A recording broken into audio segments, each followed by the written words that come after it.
Assalamualaikum warahmatullahi wabarakatuh. Halo guys, kenalin, nama aku Ria Rianti, dipanggilnya Ria. Hari ini aku mau talk to talk about bipolar, yang artinya dua tipe kepribadian. Banyak dari kalian yang request, Ri, podcast bipolar dong, Mbak, speak up bipolar dong, kayak gitu. Banyak banget. Oke, sekarang aku mau mulai. Jadi pertama kali aku divonis bipolar itu, aku ceritain dulu ya ceritanya. Jadi gini, aku sebelumnya tuh ada masalah keluarga, yaitu aku kan dulu STIS. Jadi aku dulu STIS, aku membantu adik-adikku buat bisa masuk ke STIS.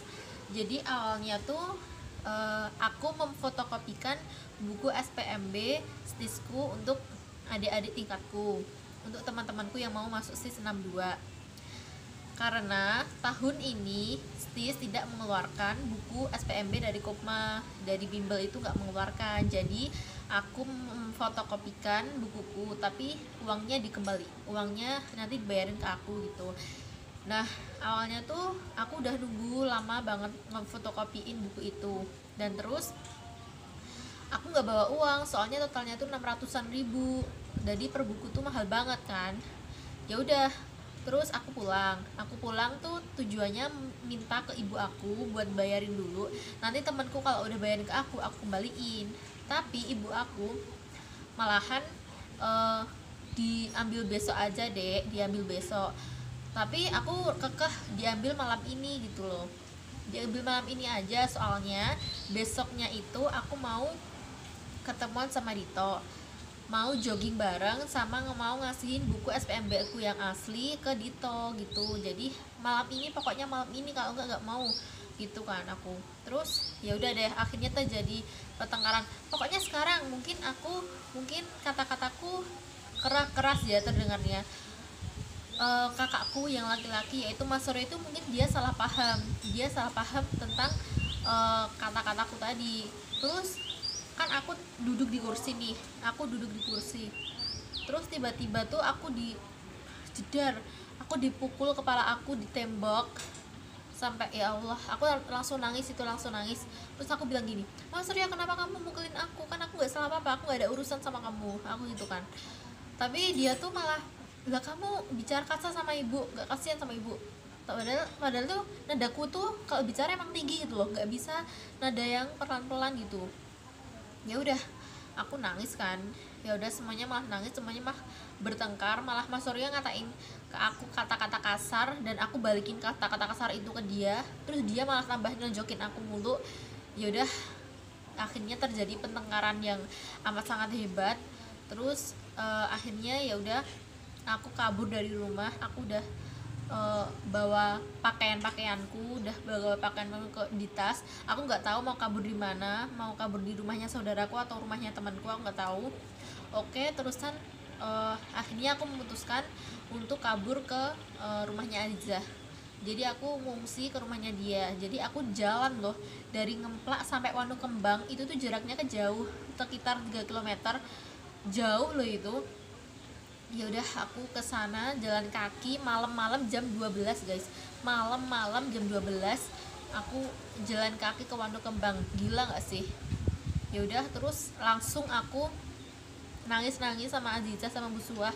Ya udah, aku bilang kalau aku dikerasi sama Mas Suryo, aku ditonjok, bla bla bla bla bla. Itu akhirnya aku disuruh makan kan.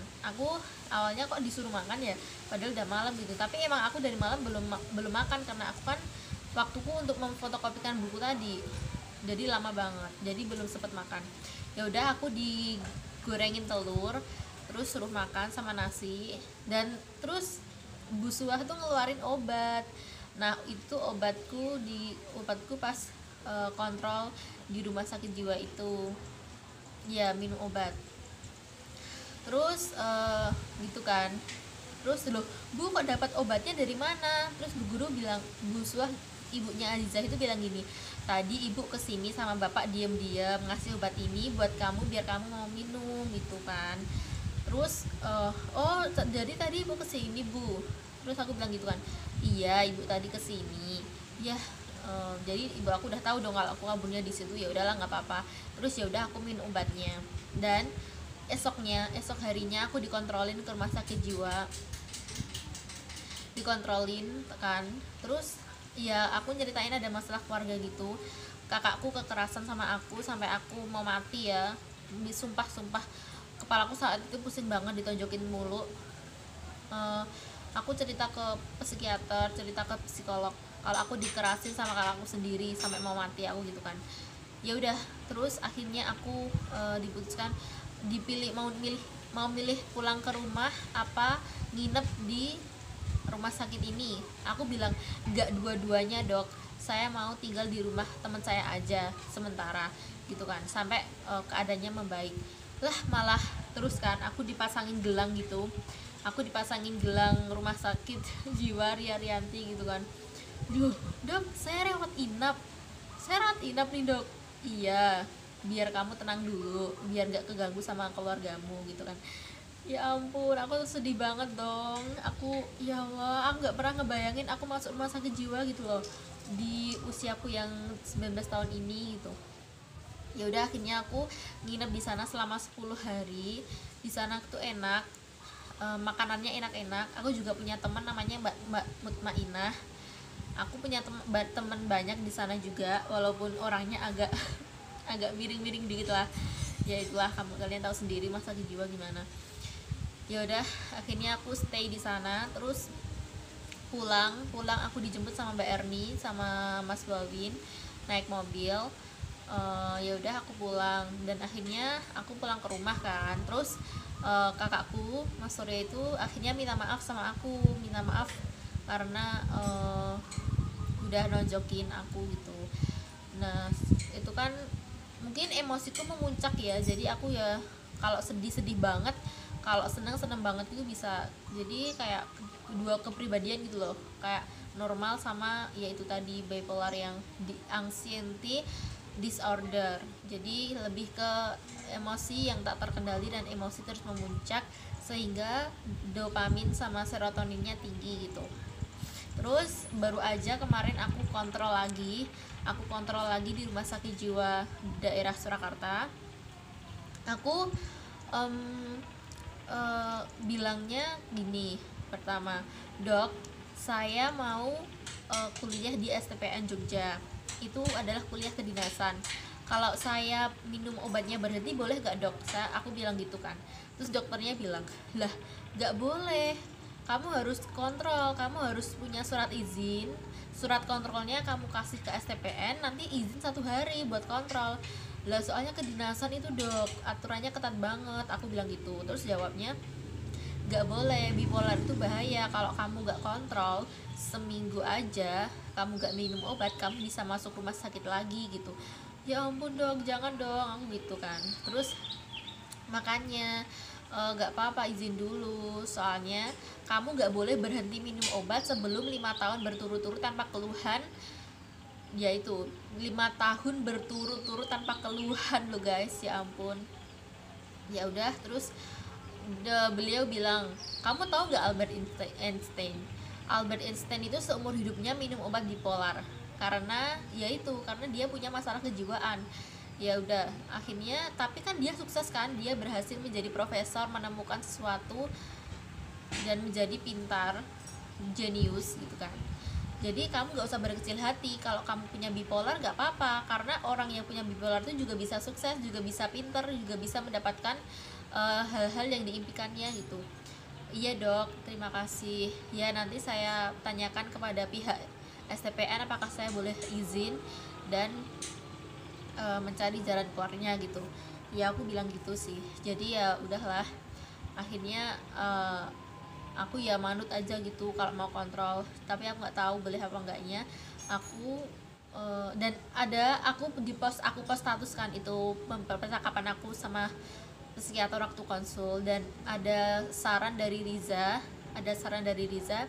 gini, saranku sih Ri, mendingan kamu bilang sama ortomu, suruh bicara ke pihak lembaga STPN-nya kalau mau izin karena kamu sakit gitu, mau kontrol. Jadi aku dikasih kontak kemahasiswaan dari Riza buat aku eh, izin nantinya gitu. Jadi boleh kok izin ternyata, dan alhamdulillahnya ya, alhamdulillah aku bisa izin sih nanti setiap sebulan sekali gitu. Jadi sebulan sekali aku insya Allah pulang izin gitu. Soalnya di apa ini, di SPN ini isu-isunya tuh lockdown 1 tahun, gila gak sih? 1 tahun bro, 1 tahun sampai aku lulus lockdown. Soalnya kan di asrama kita nggak boleh keluar gitu. Awalnya sih isu-isunya 1 semester, tapi ternyata 1 tahun dong. Jadi aku juga sedih banget, bisa izin apa enggak gitu. Oke. Itu aja ceritaku. Jadi bipolar itu semacam tipe kepribadian dua. Ya gimana ya, kalau kamu senang senang banget, kalau kamu sedih sedih banget, emosi emosi banget, galau galau banget, kayak gitu sih. Jadi misal aku kepancing emosi, aku bakal nyari nggak nyari, aku bakal menyelesaikan masalah itu sedalam-dalamnya. Kalau enggak, aku nggak bisa tenang hidupnya. Jadi ya gitu sih, terlalu berlebihan dalam menanggapi sesuatu. Itu sih kalau aku, lebih ke anxiety disordernya. Jadi kalau kalian misal ada sesuatu yang mengajar dari hati kalian, mendingan kalian periksa aja ke psikiater. Nggak usah malu sama masalah kalian. Semuanya itu ada obatnya, semua itu ada jalan keluarnya. Oke. Itu aja percakapanku hari ini, talk to talk about bipolar. Jadi cerita dari awal sampai aku bisa nginep di rumah sakit jiwa itu gimana, udah aku ceritain semuanya di sini. Kalau ada yang mau komen silahkan tulis di komen. Don't forget to like, comment, share ke semua sosial media kalian, dan subscribe my YouTube channel Ria Rianti _23. Jangan lupa ya. Bye bye. Wassalamualaikum warahmatullahi wabarakatuh. Oh ya, aku mau satu lagi nih. Kok bisa sih bipolar itu masuk ke kampus-kampus elit seperti STAN, STPN, STIS, STIS, UNS, UGM? Ya mungkin itu karena jalan Allah sih. Aku bisa keterima di 4 perguruan tinggi elit itu. Oke, makasih. Bye bye.